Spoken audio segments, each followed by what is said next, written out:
et d'instrumentaliser, d'en faire un fonds de commerce.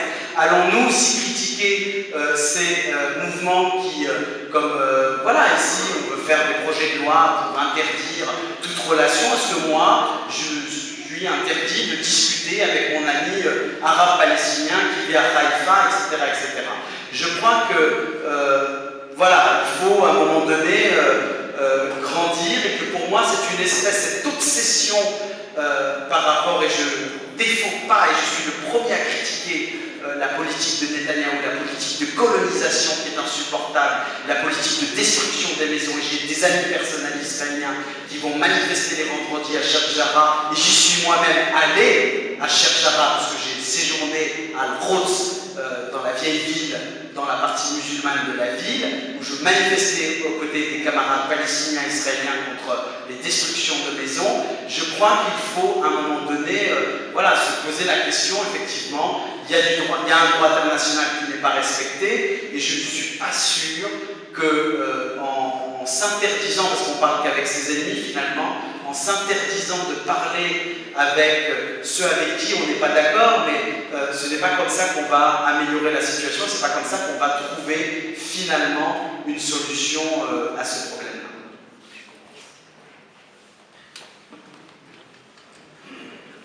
Bien, je crois que le débat effectivement part sur cette question palestinienne, puisqu'on va y être amené. C'est assez compliqué, effectivement. Maintenant, ce qui se passe, c'est qu'effectivement, il y a ces débats-là.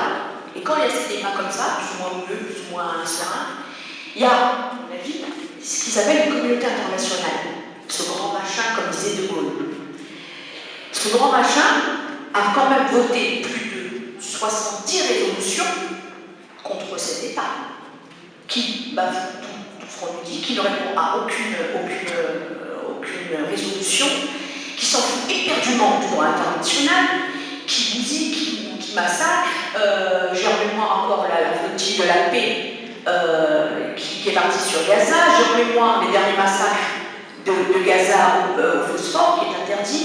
Bref, il y a toute une série de résolutions et aucune réponse d'Israël, aucune obéissance. Ils s'en foutent royalement. Donc, à ce moment-là, qu'est-ce qu'on fait? Est-ce qu'on se dit, bon d'accord, il y a des résolutions, mais après ça devient un géométrie variable? Ça dépend dans quel pays on a voté ces résolutions. Quand c'est l'Irak, on y va le lendemain, et quand c'est Israël, on laisse passer. De toute façon, on a voté, tout le monde a voté, on part. C'est pour ça que le boycott intervient. Et ça tombe bien que ce débat arrive maintenant, parce que ça coïncide avec la mort d'un emblématique personnage qui nous a quittés, Nelson Mandela. Et je fais le parallèle avec l'Afrique du Sud, effectivement, parce que l'Afrique du Sud et le système d'apartheid a été vaincu grâce au boycott. Je suis désolée, je ne peux pas avoir un double discours de paix, je veux bien, et en même temps de m'asseoir ou de discuter avec des personnes qui ne respectent pas déjà le droit international. C'est pas moi qui fais les lois, c'est pas moi qui fais c'est une communauté internationale pour justement nous mettre d'accord. Et de deux, quand on parle de paix, c'est qu'il y a une guerre. Il n'y a pas de guerre ici.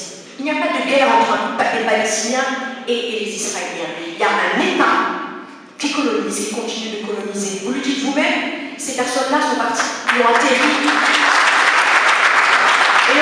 dans des kibbutz. On ne peut pas les mettre eux-mêmes et dire « Ah ben moi je m'assois parce qu'il parlait avec ses ennemis » parce que c'est pas une question. On parle, on discute. Je suis désolée.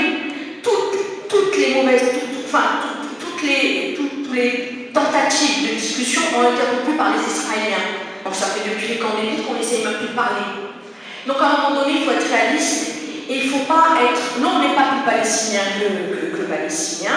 Je suis berbère, je suis marocaine, je suis musulmane, mais en même temps, je fais partie d'une communauté, je fais partie de cette communauté et je vois ce qui se passe. Donc à un moment donné, vous dites qu'effectivement, vous n'avez pas voulu faire un film qui traitait du problème palestinien, mais comme je vous ai dit, on est obligé d'y venir. Parce que tous les juifs qui sont partis du monde entier sont partis coloniser une terre. Ça, tout le monde est d'accord là-dessus. Et quand on dit que, oui, il y a eu des complicités, peut-être, je ne sais pas, mais le premier point, ça a été vraiment une organisation bien ficelée du Mossad, du sionisme international, qui a tout fait pour que les personnes juifs dont le monde se tourne vers ça et part. Ça continue même aujourd'hui. Quand on entend en France que les cimetières on déterre des juifs des cimetières, etc.